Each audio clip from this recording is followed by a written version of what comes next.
Hi, and welcome to another episode of the Sober Living Stories podcast. Meet Wayne Kicklighter. Today, he is going to share his personal story. He has 22 years clean and sober. He just published a daily reflections book called Peaceful Wisdom, Reflections on God, Life, and Recovery. Welcome, Wayne. Welcome to the show today. Thank you for having me. If you could just start back as far back as you would like to share with listeners and take us to the present day. Be great. Okay. Well, since I've been sober now 22 years, and as I reflect back on my upbringing, I did notice growing up that weren't there was a lot of drinking on in my family. Mother, as I've gotten older, it's clear to me was an alcoholic. Now, she was a loving mother. She took really good care of me and my brother, but there was definitely episodes of drinking that I noticed early on. I also feel like some of her characteristics of alcoholism were very clear, like the feeling less than, not fitting in, a little bit of depression, maybe even some insecurities going on. And I can really see where some of those characteristics were showing up in my own life. And like my mother, as I got older, I started to turn with the alcohol and drugs as a way of escaping and fitting in with my classmates and my friends in the neighborhood. It started out probably with sneaking a cigarette here or there, maybe a beer out of the refrigerator.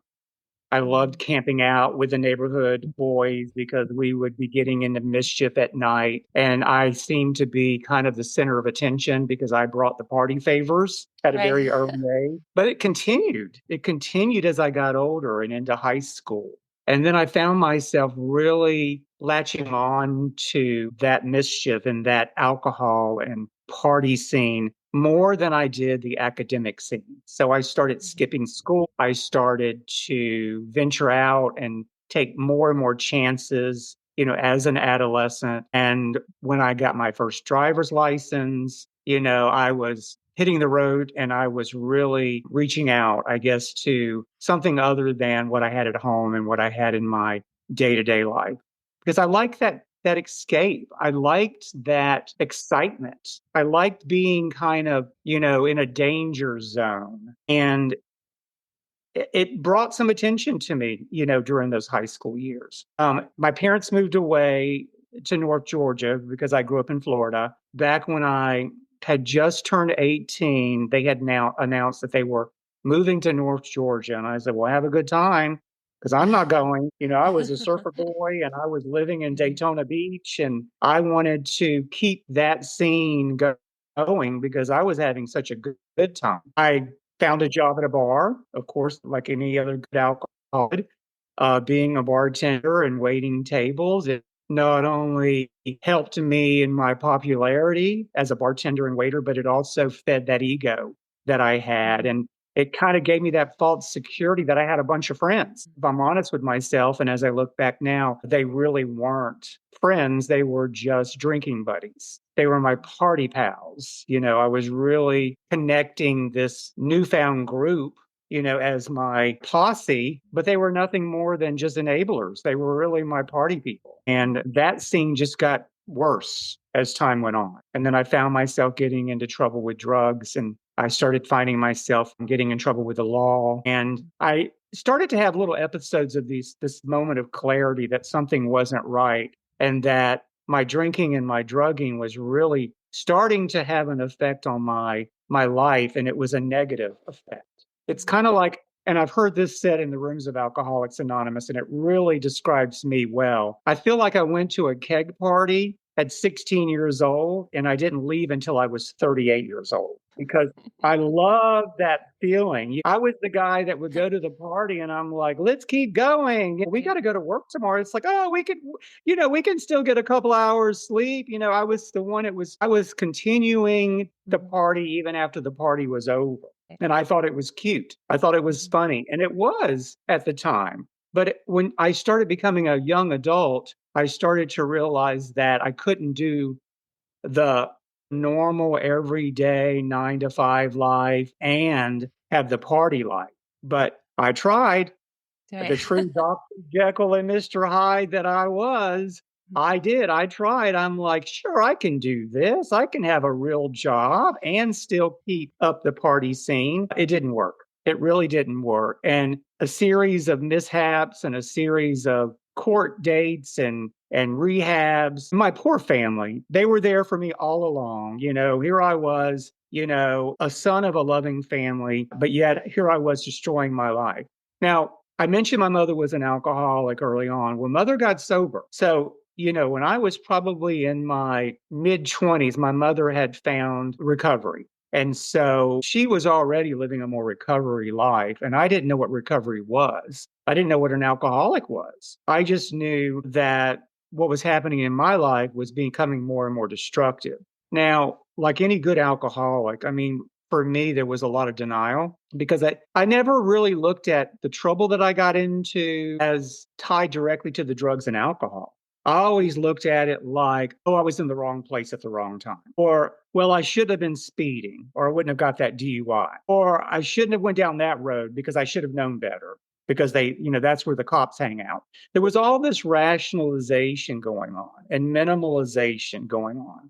And it was my way, I guess, subconsciously to excuse my problem. It really was my own subconscious in denial. So that continued for many years. And as I started to get older and I left the bar scene and I was no longer a waiter and a bartender, and I went into a real job, I tried to really keep it together and straddle that fence. And that's again where that Dr. Jekyll and Mr. Hyde come in, because it really was a way of living a double life.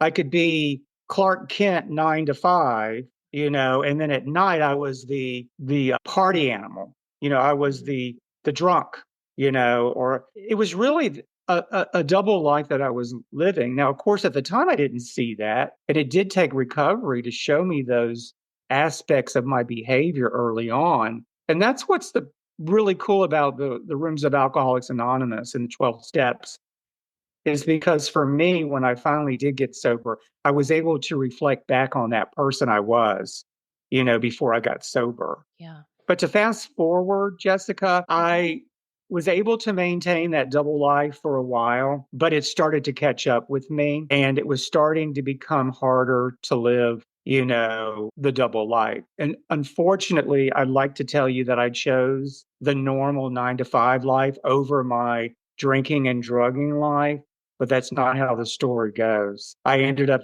finding myself losing the jobs, and I found myself staying at the bars and hanging with the people that were still partying. And that became my vocal point. And the older I got and the more that I did that, the more my life just kind of spun out of control.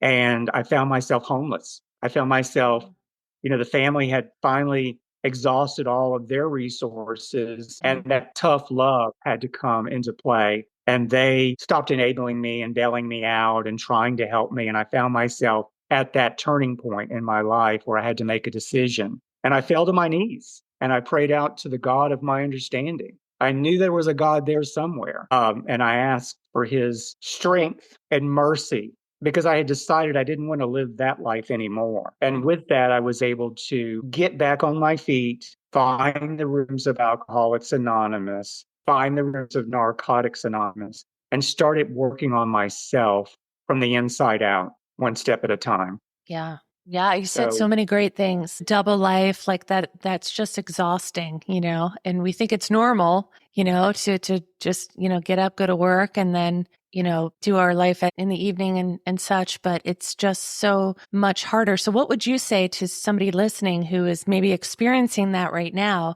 And when you put that down and start to live honestly, how much easier is that? Like how much more peaceful is that to live authentically you? Well, what I would tell the listeners and what kept me in and out of the rooms for so long is I was trying to figure a way for me to live sober without giving up drinking. It was like I was trying to figure out how I could pull drugs and alcohol into a recovery program because it wasn't the drinking and the drugging per se in my own mind. It was the fact that I just hadn't learned how to do both. and that I needed to slow down, or I needed to not drink as much, or maybe I could drink but not do drugs, or maybe I could just do it on the weekends, you know. So I would tell the listeners a couple of things. One, you can't do both. I tried unsuccessfully. And number two, I would say stop trying to figure out how to and just surrender to the program and lean into the 12 steps and the way in which the Alcoholics Anonymous program was designed many, many years ago, because I tried to figure it out. You know, I tried to be unique. I suffered from that uniqueness. You know, maybe that would work for you, but that won't work for me. Or maybe you're an alcoholic, but I'm not really one. I just drank a little too much. I kept trying all these other ways to explain it away, you know, or pretend it away instead of just surrendering to it.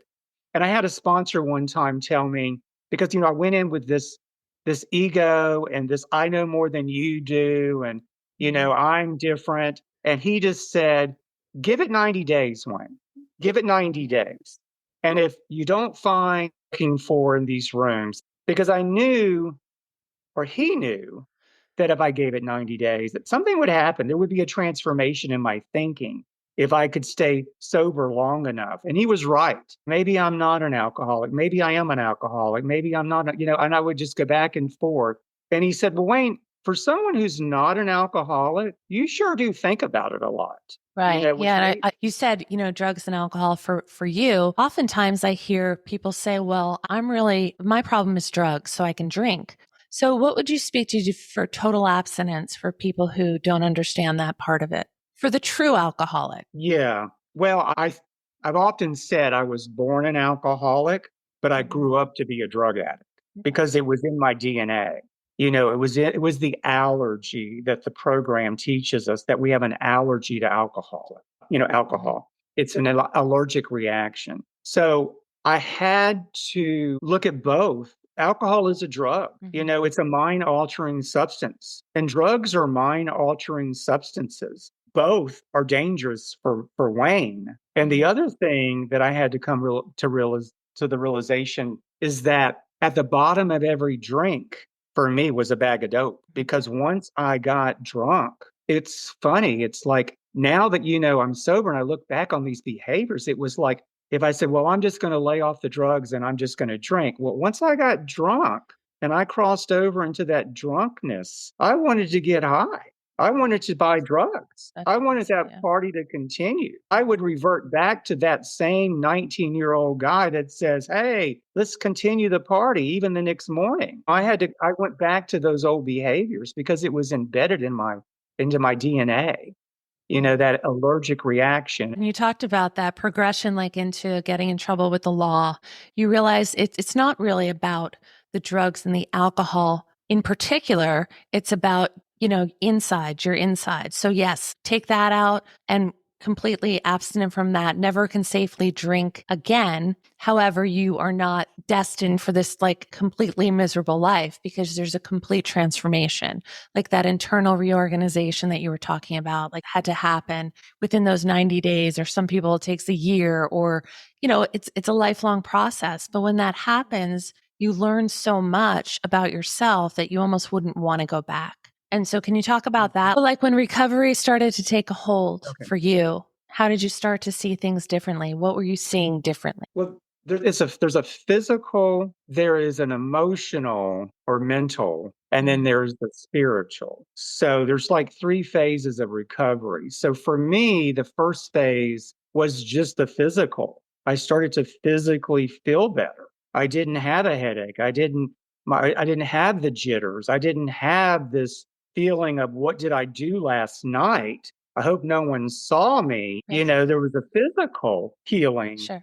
And then there was the mental when I started to work with a sponsor and work through the 12 steps and started to look at myself and being in the rooms of the 12-step recovery programs. You know, it's a form of changing our thinking.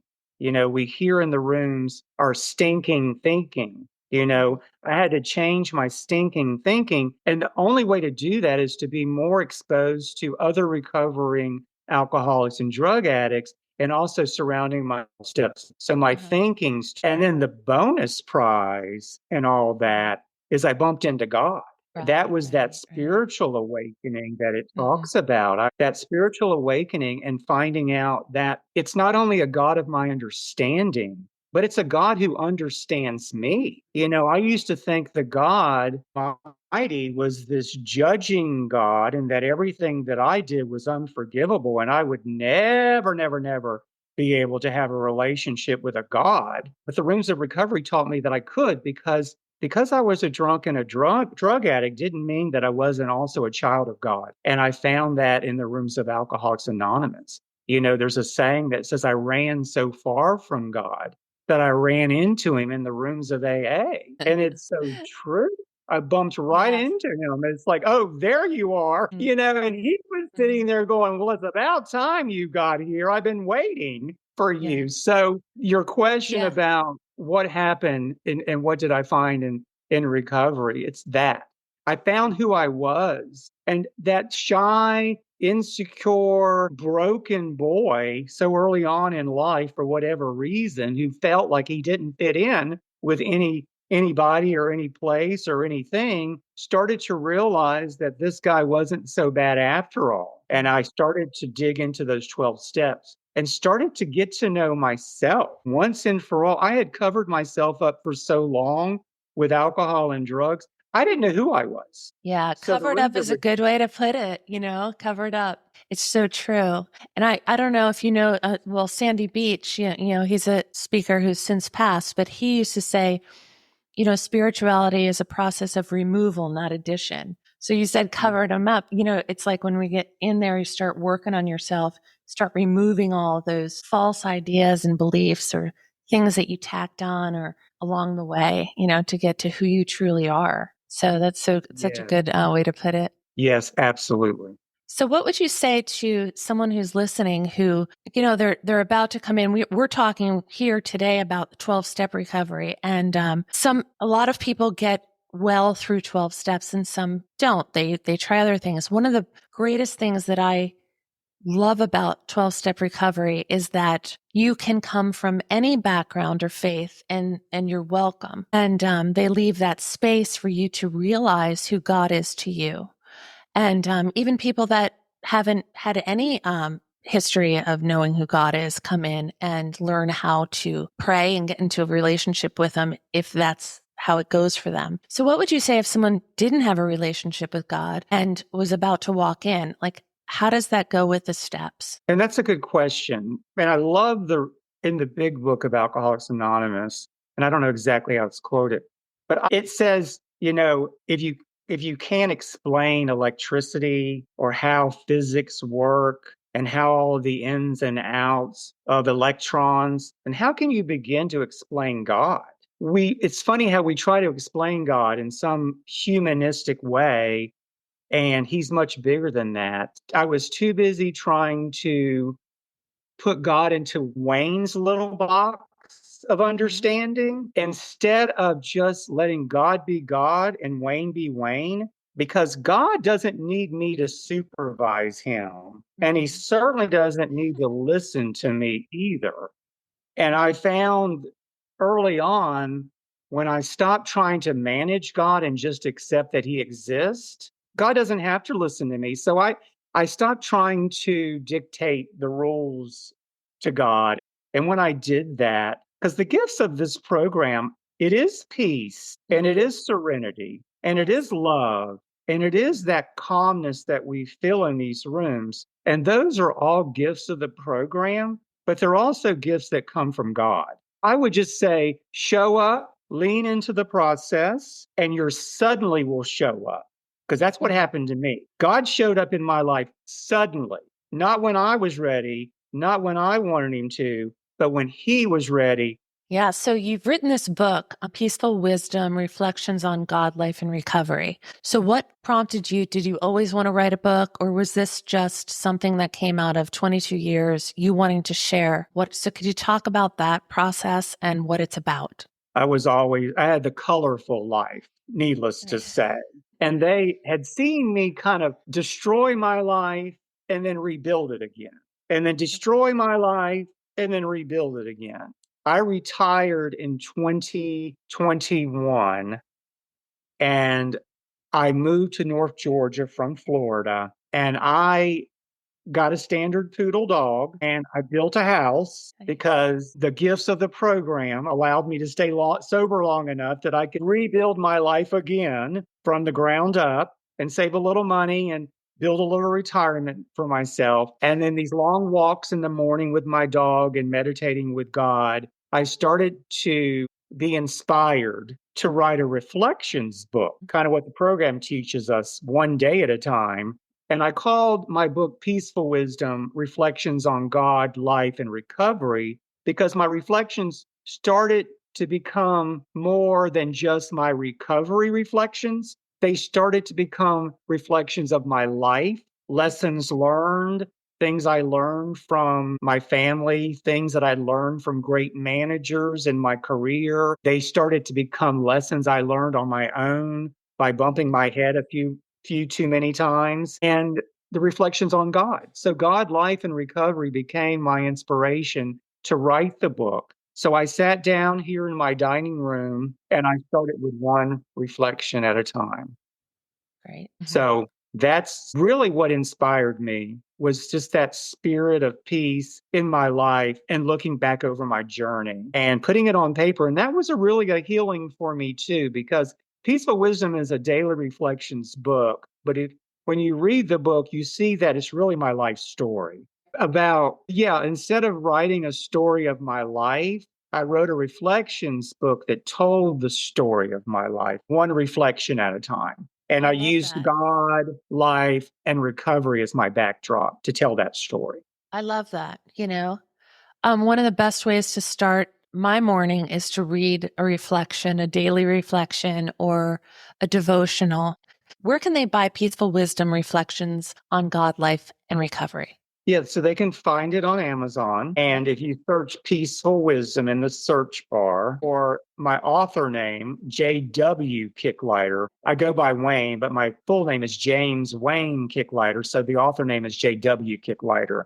Peaceful Wisdom in the search bar. You might even find it under meditations or reflections on Amazon.com. But, it takes a certain person to go through all of that and then decide to share it with the world. You're sharing your insides with other people, because I think there's a lot of value in that, where people can learn from or just grab some of that wisdom or that spirituality that you have that they may not have yet, or just, accent theirs out. So I love the idea of a reflections book. I think that's great. I can't wait to read it. I'm definitely going to purchase it. I'm going to put it in the show notes, and I'll put the link right to the Amazon link. So if anybody would like to purchase it who's listening, just go into the show notes and click on that. And I'd love to have you on again, like futuristically. Are you planning to write any other books, or is this maybe something that you just did one time? Well, I am thinking about another book. Now, this one, as you know, called Peaceful Wisdom, really talks about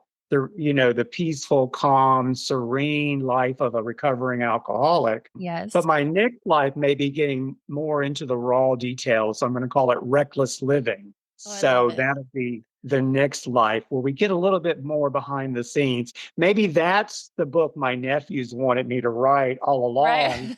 Was the Well, they'll have two, though. They'll have two versions. Yeah, no, that's good. Everybody likes to see behind the scenes at what happened. It's amazing how many different lives we've actually lived, right? Exactly. And there's a reflection in the book that talks about 9 lives, and I really feel like for myself, I lived more than those 9 lives. I've surpassed a cat at this time. I've lived more lives than they had. By the mercy and grace of a higher power and a God of my understanding, I've been able to kind of survive those dangerous years, if you will. Sure.